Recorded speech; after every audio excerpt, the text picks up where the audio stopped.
अस्सलाम वालेकुम नाजरीन। कश्मीर के अंदर चलाई कलाम की सर्दी लगातार जारी है, लेकिन जो मिस किया जा रहा है वो बर्फबारी है। अब लोग भी परेशान, किसान भी परेशान, टूरिस्ट भी परेशान। आज जिस गेस्ट को हमने आज बुलाया यहाँ पे, the guest whom I have invited here, that is Mister Azad Sahab. उसके दो पहलू हो सकते हैं, या तो साइंटिफिक और रिलीजियस। आज हम उससे जानने की कोशिश करेंगे कि what is the reason behind this dryness, because it is being said 79% rainfall deficit throughout the December and January. Azad Sahab, आपका बहुत बहुत शुक्रिया टाइम देने के लिए। लेकिन आपसे जानने की कोशिश करेंगे कि खुशक साली जो है ना, उसके दो पहलू हो सकते हैं, या तो मजहबी और दूसरा है साइंटिफिक, साइंसी। आपका क्या कहना है इस हवाले से? अऊज़ुबिल्लाहिमिनश्शैतानिर्रजीम, बिस्मिल्लाहिर्रहमानिर्रहीम। शुरू करते हैं बाबरकत अल्लाह के 99 नामों से, जो गफूरुर रहीम भी है और वाहिदुल कहार भी है। आपने बहुत ही अच्छा सवाल किया है कि इसके दो पहलू हो सकते हैं, एक साइंटिफिक और एक रिलीजियस पहलू है। तो सबसे पहले मैं साइंटिफिक इशू की तरफ जाना चाहता हूँ। मौजूदा दौर जो है वो टेक्नोलॉजी का दौर है।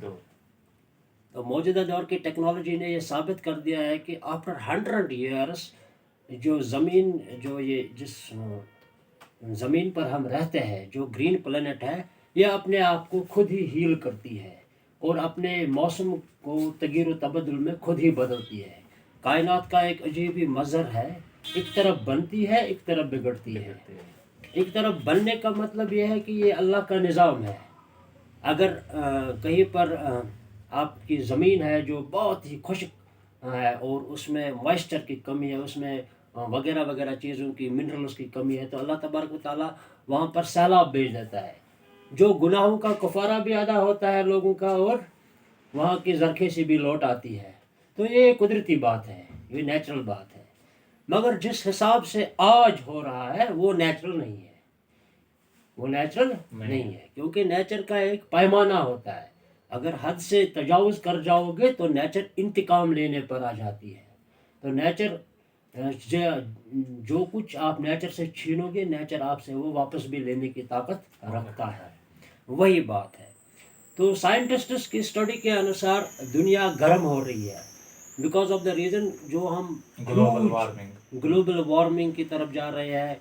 कार्बन मोनोऑक्साइड, कार्बन डाइऑक्साइड वगैरह वगैरह, जो कुछ आपने निशात सानिया के दौर में पढ़ा होगा, आपने इंडस्ट्रियल रिवोल्यूशन के बारे में पढ़ा होगा। आपने इंडस्ट्रियल रिवोल्यूशन के बाद इंसान बहुत ही सेल्फिश हो गया है। उसने बहुत ज़्यादा नेचुरल ज़खायर की तरफ अपना ध्यान दे दिया और अपनी सेल्फिश डिज़ायर्स को फुलफ़िल करने के लिए उसने नस्लों की अमानत जो है उसको बर्बाद करना शुरू कर दिया।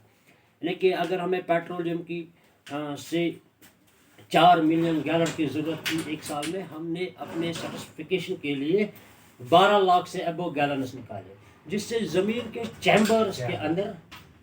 चैम्बर्स के अंदर एक वैक्यूम पैदा हो गया, जिससे कि अगर कहीं ज़लज़ला आता था तो जो मैग्नेटिक फील्ड था वो उतना असरअंदाज नहीं होता था।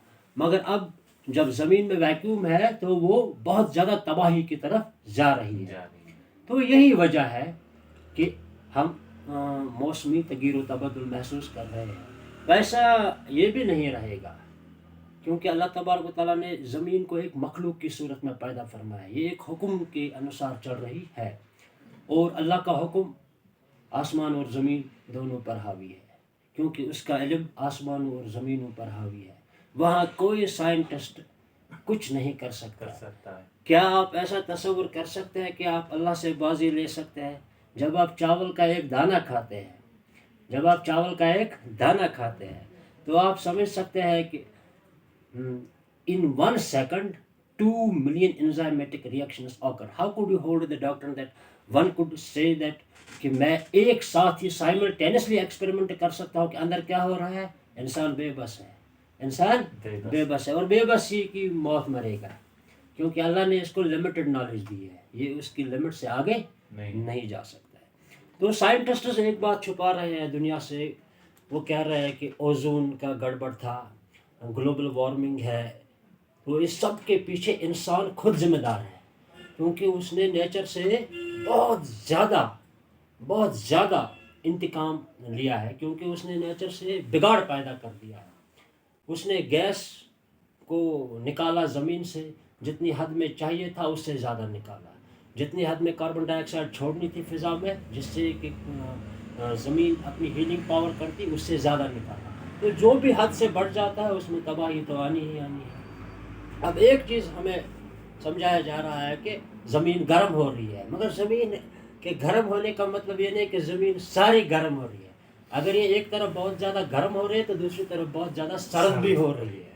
تو آپ یوں سمجھ لیجئے کہ قیامت کے نزدیک ترین جو دور ہوگا وہ چل رہا ہے، کیونکہ سمندروں میں جو طغیانی آنے والی ہے وہ بہت تباہی لانے والی ہے، اور بہت زیادہ سونامی کی لہریں اٹھنے والی ہیں، بہت زیادہ سیلاب آنے والے ہیں اس صدی میں، بہت زیادہ ارتھ کویکس آنے والے ہیں اس صدی میں، اور بہت بڑی جنگ بھی اویٹڈ کر رہی ہے، کیونکہ انسان کی جو سیلفش ڈیزائرز اور ملٹری پاور جو اسٹرنگتھ ہے، ہر ایک ملک چاہتا ہے دوسرے ملک سے سبتری حاصل کرے اور نیچرل ریسورس پر اٹیک کرے۔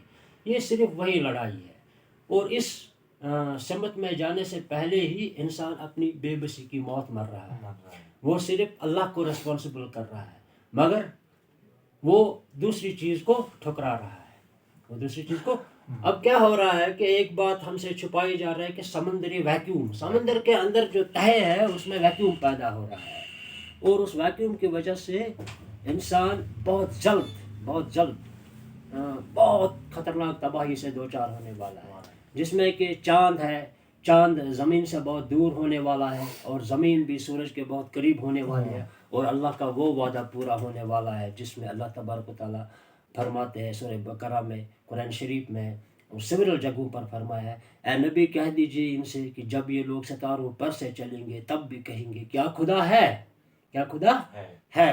تو وہی بات ہے، کیا آج آپ نہیں دیکھ رہے ہیں کہ انہی کی سائنٹسٹ ریسرچ نے بتا دیا کہ چاند 2 ٹکڑوں میں تقسیم ہوا تھا۔ چندریان مشن جو ہندوستان نے چھوڑا ہے، اس سے پہلے بھی بہت بار چھوڑا ہے، تب تک تو یہ خیالات تھے، اب تو پروو بھی ہو گئے ہیں۔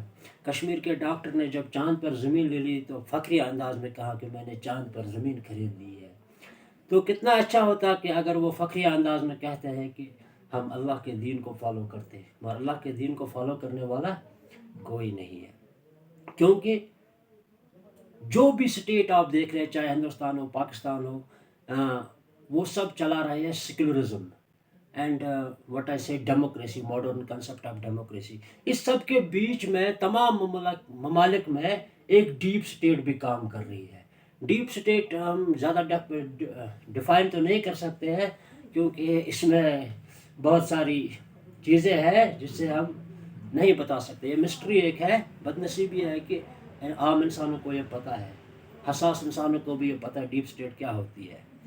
وہ ڈیپ سٹیٹوں کا ایک پروپیگنڈا ہے، وہ ایک پروپیگنڈا کے تحت کام کر رہے ہیں، وہ ایک مشینری لا رہے ہیں کہ کہہ رہے ہیں کہ ہم بارش بھی برسائیں گے، وہ بھی کریں گے، یہ بھی کریں گے۔ تو اس سب کے بعد یہ ایک دجالی فتنے کی صورت میں اختیار ہوگا۔ دجالی فتنہ جو ظہور ہوگا وہ یہی سے پروان چڑھے گا، تاکہ انسانوں کو مذہب سے دور کیا جا سکے اور ون ورلڈ آرڈر کی راہ کو ہموار کیا جا سکے، گلوبلائزیشن، بس وہی بات ہے۔ چلو آزاد صاحب، شکریہ آپ سے بات کرنے کے لیے۔